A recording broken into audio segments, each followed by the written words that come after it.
Hi everyone, welcome back to the channel. This is the next video in the UiPath selector series. In the previous video of this series, we have seen what are selectors, how they are made. We have seen what is the difference between tags and attributes.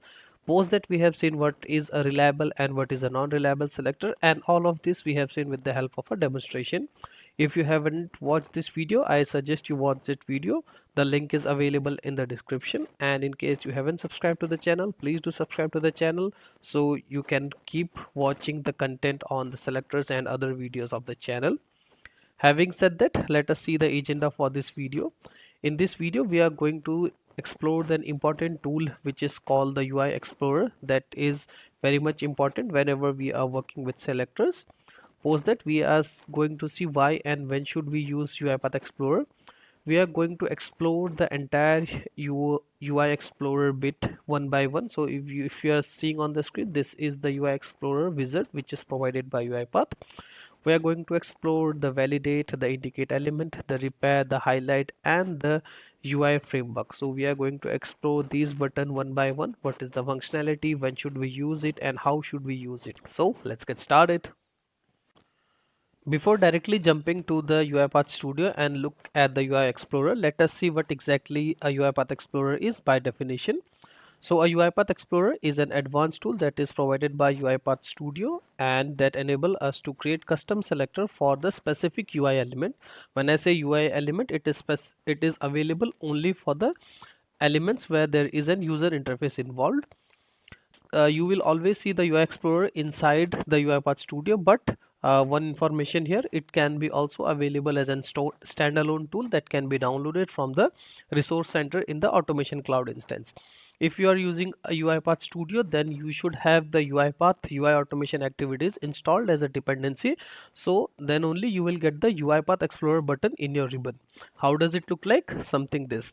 So whenever you open a project in your studio, and in the dependency, if we have this packet, this one UiPath.UI automation.activity, you will see something a UI Explorer in the top menu. In case if it is not available, just make sure that you have this activity. Okay, so that was all about UiPath Explorer. Now let us go back to the UiPath Studio and see how does it look like. So this is my project. Okay, and if I go to the activities project, so UiPath.UI automation activities is available, so that's why I'm able to see the UiPath Explorer. Now what is the use of this guy? So if I click on this, it will open a widget for me that we call the UiPath Explorer. So in this you will see I have validate, I have indicate element, indicate properties, repair, highlight, UI framework, then something called visual tree and property explorer. So long story short, whenever we have a workflow, let's say I am in a workflow, let me just open the any of the workflow and I will take a click activity. So whenever I drag and drop any activity that is interacting with a selector, so what do I mean by selector? So I have taken a click activity. Now UiPath will ask me where exactly do you want to click. So for that I have to indicate on the screen and I have to point some element. Let's say I want to click on this PPT. Okay, now what UiPath will do, in the background it will generate something which we called selector.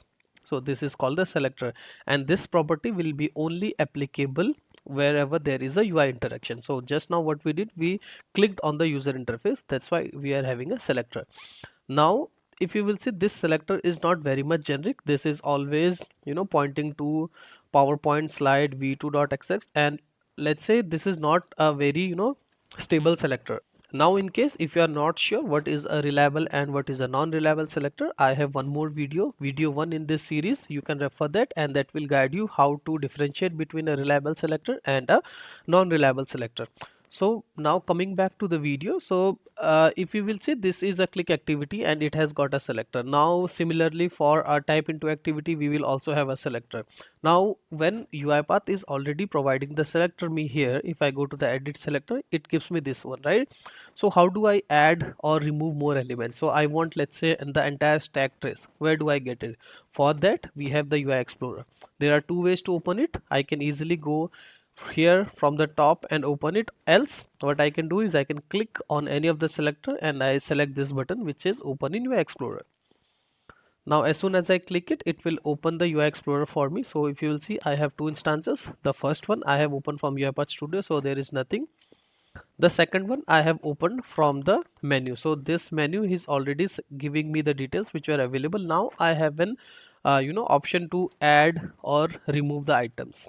Okay, so now this was a quick brief intro about the UI Explorer. Now in the coming part of the video, we are going to explain each and every button which are available in the UI Explorer. Now let me just go back to my slide. Now that we have seen how we can enable the UiPath Explorer and which all activities activity pack is required, let us see what and why when we require the UI Explorer. So the first one is, this is a functionality which is provided by UiPath Studio for analyzing and editing the selector. So now I hope you understand what a selector is. Next, the UI Explorer displays all the available tags and attributes of the given option to check them in or out. So check them in or out, that means that we can easily go ahead and always, so if I just open in the UI Explorer, this one, I can check and then check out this thing, right? So this feature is again provided by UI Explorer. Next, it has a button to check the state of the selector, that it is valid or not. That this guy we are going to explore in a little bit. Whenever the selectors that were automatically generated are not stable or adaptable enough. So when do exactly we require the UI Explorer? Whenever the automatic generated selector. So in this case, this selector was generated for us by UiPath Studio, and if we feel that this selector is not reliable or not concrete selector, we can always go ahead and open the selector in the UI Explorer and do the manipulations. Next, whenever the selectors are changing from one execution to the another by any of the product updates, so assuming that tomorrow we get an update in the Microsoft PowerPoint and this selector is changing, how would we validate that if the selector is working fine? What is the change in the selector? So for that, we require this UiPath UI Explorer. Okay, so that was all about why and when should we use UI Explorer. Let's move forward and see what we have in the video. So the next in the video, we are going to see what exactly is a UI Explorer interface is and what are the different buttons available. So let us start that one by one. So let me first go to the UiPath Explorer. So I am in my UiPath Explorer. Let me close everything and we start afresh. I'll go back to the UiPath Studio. I'll delete this guy also. I will remove this one. Let us open the UiPath Explorer. So as soon as I open the UiPath Explorer, this UI Explorer, these are the buttons which are presented in front of me. I have validate, indicate element, indicate anchor, repair, highlight and UI framework. Then I have a widget called selector widget. Here a menu of visual tree and property explorer. Let us see this, what these buttons do and how can we use to make our selectors more reliable, and what is the benefit of using all these buttons. Okay, so let me go back to the presentation. So the first button which you see on the screen is the validate button. This is this one. So what I'm going to do is I'm going to go by the PPT and then a demonstration. So what is this button? This one. So this button shows the status of the selector by checking the validity of the selector definition and the visibility of the target element. So what does that mean? It means that whenever we have a selector which is available, this button will show whether the selector is valid, invalid, whether it needs validation. So what would be the different status that this button can have? So these are the different status. So let us go by an example. So I have an website open in front of me. Most of you would be aware of this is nothing but the Acme website. So as of now I do not have any selector available on the screen. So let me just indicate it to some element. So I go here and indicate element, and if I click on this, let's say this Acme site one button, so it will generate a selector for me. Right now if you will see, this button has turned green. So that green means if you will read the description, the selector is valid. What this mean valid? See, this is available on the screen. Now on what scenarios that would be useful? So as of now I have directly pointed it from the web application. In the real world automation, what you would have, you would actually have a click activity. Let me drag and drop it here, and let's say this you have automatically, let's say you have this selector coded in your previous automation, and because of some reason now this automation is breaking. Now you want to validate whether the selector which is available. So if you go here, there would be some selector inside the target there is this selector. Now you want to validate whether this selector is valid or not. So what you will do is you will go here, you will edit the selector, and then you can click on the open UI Explorer. So now what will happen is whichever selector you will open, it will give you the entire stack trace here. Now what this green button means, we are just talking, this green means it's it's valid and it's available. Now let me go ahead and change something in the selector. Let me add a text called inner text. So this is what we were looking in the PPT, that we can add or remove, right? So if you will see, there is some CSS selector is added, and this we feel that this CSS selector might break someday because there are lots of special character and space. So it's not good to have this in the selector, so I can always go here and remove this. So as soon as I make some changes to the selector, this button changes to the question mark. That means that the selector was modified, please revalidate. Okay, so let me revalidate. Okay, so if I click here, and so now UiPath is validating, and it says that okay, with your new selector also I am able to get that element. But now let's say I change something to the selector like this, and now let me click on the validate. Now what is this cross? This cross means that selector is invalid. That means UiPath UI Explorer is telling me whatever modification you have done to the selector, I am not getting that selector. So if you will use this selector, I am not going to find you for that element. Okay, so let me just correct it again. Now as soon as I change anything, it again changes to yellow. That means it want us to validate. I will click on validate, and it's green. That means the selector is valid. So you will use this button in the scenarios when you have already a selector in, say, let's say click activity, drop down, or input activity, and the selector is breaking. You will just open in the UiPath Explorer. You will try to add or remove some of the elements. For example, the CSS selector, I don't want this CSS selector. Let me have some inner text. Okay, so if you will see, it has added an element called IDX. So in the previous video we have seen that why IDX is not reliable. If you haven't watch the video one. I will just remove the IDX, and let me just validate whether this is valid or not. So this is valid. If I uh, go here, and in this button it says that okay, the selector is valid and you can use it. So I will click save, and this selector will be now updated to what we updated in the UI Explorer, this one. Okay, so now let me go back to my PPT. So now I hope you understand what is the use of this button. This button shows the status of the selector by checking the validity of the selector and the visibility of the target. So this validate means it's a valid. This cross we have seen invalid. This question mark and validate, that means whenever we modify any of anything in the selector, UiPath Studio or the UiPath Explorer will ask me that you need to revalidate. So for that it will turn yellow, and while it is validating, you will see this symbol that it is validating, the selector is being validated. So this button, at the max you will have 4 status. At a time you would have only one status for this button. Okay, let's move forward. The next is the indicate element. So what is this indicate element? This one. So this is used to indicate the UI element and display its selector, as simple as that. So two scenarios. First one is I have already something on the screen and I have pointed, and this allows me to open in the UI Explorer. But now assuming that I have a fresh piece of automation and I want to check whether what is the selector for this login button. I want to check what is the selector for this login, what is the selector for this register button. So I can always go ahead and open the UI Explorer. So I will just remove everything. What I can do is I can go to the UI Explorer like this. Where is the UI Explorer?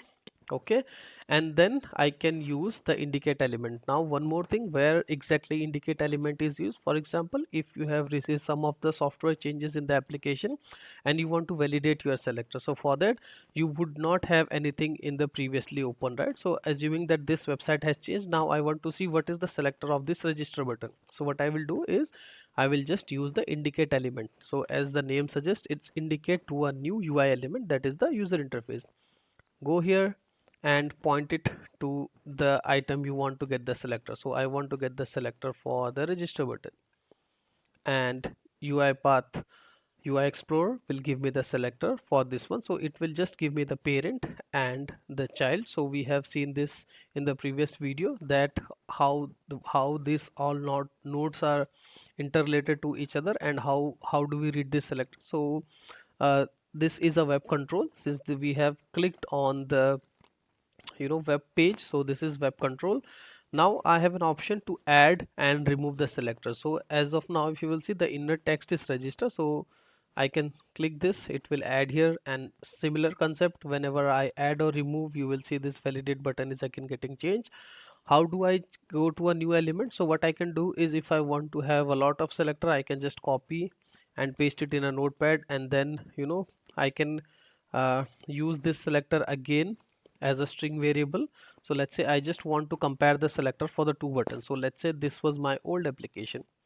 Okay, so this was my old application Acme, and now the selector has changed, so I want to validate. So what I will do, I will click on indicate and I will point it to the new element. So now let's say this was the old and this is the new selector, assuming, right? So what I can do is, I will go here, copy paste it, and then we can compare and see what updates are made to the software and how can we make it generic. So at that point you will use the indicate element. So now if I go back to the presentation, it is very simple, that indicate button is used to indicate the UI element and display its selector. The next item is the repair. Let us see how exactly the repair works. So it enables you to re-indicate the same target element and repair the selector. This operation does not completely replace the previous selector. This button is available when the selector is invalid. What does that mean? Okay, so I have a notepad open in front of me. Okay, so let me go here and indicate, let us just grab the selector. So how do we grab a selector? I go here and let me point it to the file button, right? So UiPath will generate a selector for me. Now let's say if I go ahead and I attempt to save this file with, let's say, sample any name. Now the name of the header is changed, right? So if I go to the UI Explorer now, so the Explorer has got me the name of untitled notepad, but now I have changed the name to sample.txt. Will this selector work? How can I validate? I can go to the validate, and it says no, you are not valid. So now as a developer, I have to see and check what changes are made, right? So a quick option, a quick fix that is given by UiPath is use the repair button. So let me just go ahead to understand the repair button, what exactly the repair does. Let me copy this old selector here. Okay, so this is my old selector, and after repair I will just put the selector here, and then we can compare it. Okay, now let us see, we have seen validate. It says okay, the selector which you have written is not valid. Why this is not valid? Because we have changed the name of the notepad file. Indicate element. Now I have two options. If I click on the indicate element, it will recreate the entire structure for me, but I have one more option that is very powerful, to re-indicate and repair the selector. Let me go ahead and repair and click on the file button. So this was the button, I click here and the selector is modified, right? So now if I validate, it says okay, you are awesome. So this selector looks good to UiPath Explorer.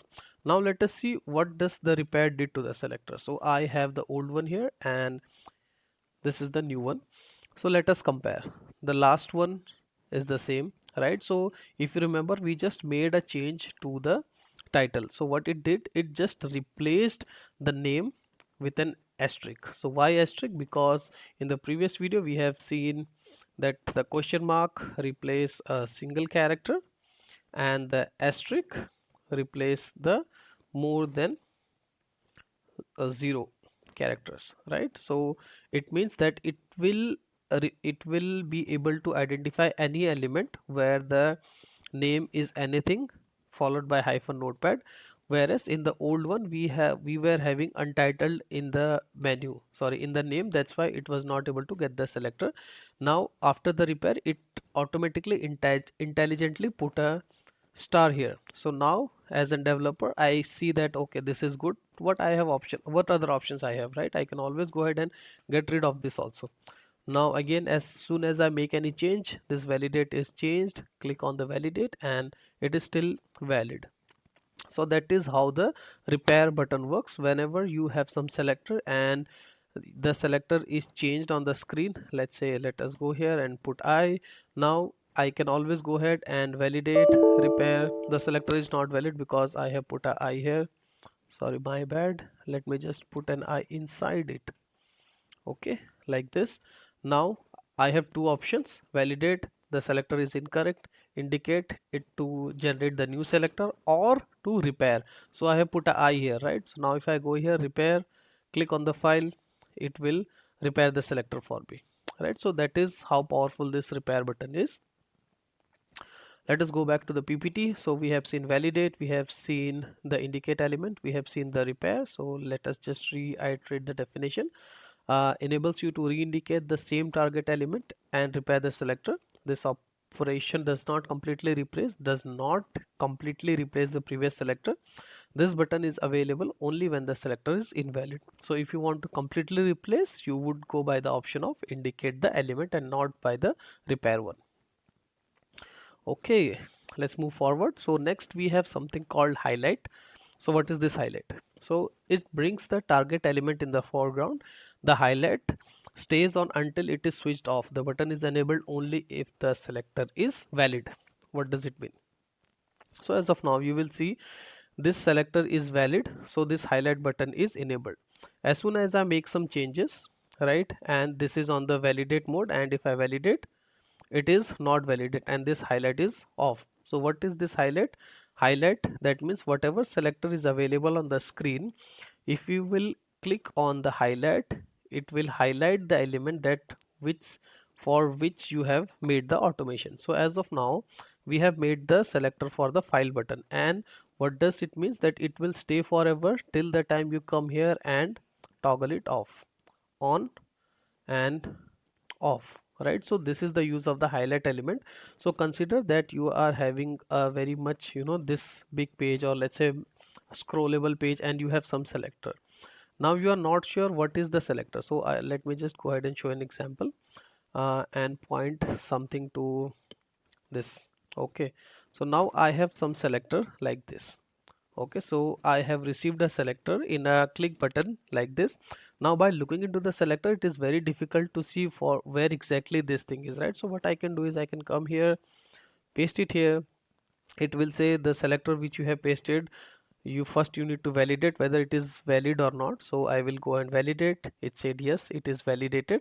So that makes sense, right? If the selector is validated, then only UiPath will be able to highlight it. So if I paste it here, make some changes, validate, if it is validated, now just click on the highlight and it will highlight it for you on the screen, and it will be in the highlight state till the time you come here and click this toggle off. So this is useful in the scenarios when you have a selector and you want to validate whether the selector is correct or not. So assuming that I make some changes, so I add one of the inner text, I add a class, and the selector is changed, right? So UiPath Explorer says, okay, your selector is valid, but now I want to confirm that whether the selector is really valid or not. So what I can do is I can go here, click on the highlight and validate. Okay, it is pointing to the correct element, right? So one more thing, if what happens if I remove this from here, if I click on validate, yes, it is a valid selector, but now if I click on highlight, it is highlighting the entire box. So that means that this selector is highlighting the entire box. So that is the benefit of using highlight. So in case the selector is valid, right, because UiPath Explorer does not know that which element you want to highlight or which element you want to automate. So this selector is valid, yes, this selector is valid. So if I go here, highlight, yes, this selector is valid. Because the selector is valid, but highlight will give you that which element the selector actually signifies to. So that is the benefit of using the highlight. Let me collapse this, go back again here. We can indicate it to an element. Go to here, let me click on the login. Okay, so login is now highlighted. So if I click highlight toggle off, highlight on, and this is the highlight button. Okay, let me go back to the PPT. highlight, it brings the target element to the foreground. So that means that whether the if the element is in background, it will bring it to foreground, because to highlight the item, it has to bring it on the foreground. So if there are multiple windows open, it will bring the target element to the foreground. The highlight stays on until it is switched off. So if you will see in the screenshot, this highlight was enabled, and it will stay till it is switched off from here. So in case it is once highlighted, you can click here and to toggle it off. And the last one, the button is enabled only if the selector is valid, right? So that makes sense. So if the selector is not valid, where it will highlight, so that's why that is not enabled if the selector is not valid. The last and the important bit is the UiPath UI framework, UI Explorer UI framework. So if I go here, you will see there is something called a UI framework. We have three options available: default, active accessibility, and UI automation. Why and when should we use this one? Let me go back to the presentation. What is this guy? So in order to return the best selector for the element of the interest, we can switch between the different UI frameworks available in the UI Explorer. So as of now, if you are looking into my screen, I have three different options available. That is the default, accessibility, and the UI automation. So in case my automation which is generated by the UI Explorer is not valid, we can try using the switching the frameworks. But how would I know which is the best option for me? So for that, what UiPath recommends, the default one, this is the proprietary method which works correctly with all type of user interfaces, and it is by default set to default. But in case still we are not getting the correct selector, we can change it to the second option, that is the active accessibility. That means that it represent an earlier solution from the Microsoft that make apps accessible. It is recommended when using a legacy software. So if you are using a legacy software and the default one is not able to give you the correct selectors as expected, go ahead and change it to the active accessibility. The third option presented is the UI automation. This is for the newer application. So default one is working for all the application. If you have something on the native side, that is the Microsoft apps accessible, and it is using the legacy software, go ahead and change it to accessibility. Now you have something which is built on the newer application, so go ahead and use the UI automation. So if you'll read the description, this says this is the improved accessibility model from Microsoft which is recommended when using the newer application case the default framework does not work as expected. So if you look at the definition, every time it says you need to only change when the default one is not working for me. And how can I change that? Let me go back to my this UI Explorer, and assuming that this thing is not working for me, all I have to do is click on the UI framework, click on the UI automation, it will change, and then I have to re-indicate the element. So this is an important step. Whenever you change the framework, it is necessary for you to change the re-indicate the element. So this now is generated as per the new UI framework, and this should be selected only when the default is not working for you. Okay, so that is all for this video. I will wrap the session here. Let's have a quick recap. In this video, we have seen what is UI Explorer, how can we use UI Explorer to validate the selectors, how do we use indicate elements. Post that, we have seen what is the repair button and why it is so important. We have seen how can we use the highlight element, and at the end we have seen what is a UI framework and when and how we should change it. And all of this we have seen by a step-by-step demonstration. So thank you for watching. If you like this video, please do subscribe to the channel, and happy automation.